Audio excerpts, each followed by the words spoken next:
Наскоро ќе има нови пресметки за давачки при купување и царинење на автомобилите, односно тие ќе се пресметуваат според цената и емисијата на CO2. Царинската управа подготвува измена на уредбата за начинот на пресметка на данокот на моторни возила со цел усогласување со новата регулатива на Европската Унија.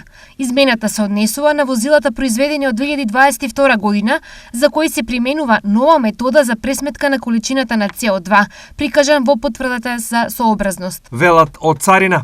Она што е важно, а што ги интересира граѓаните е информацијата дека износот на данокот на моторни возила ќе се пресметува како и досега врз основа на вредноста на возилото и на емисијата на CO2, но и останатите податоци. Предлог измените на уредбата ќе бидат доставени на разгледување и понатамошна постапка до Министерството за финансии.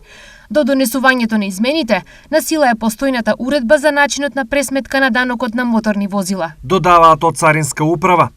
Просечна старост на возниот парк во државата е над 18 години, а просечната емисија на јаглерод диоксид е околу 170 грама на километар.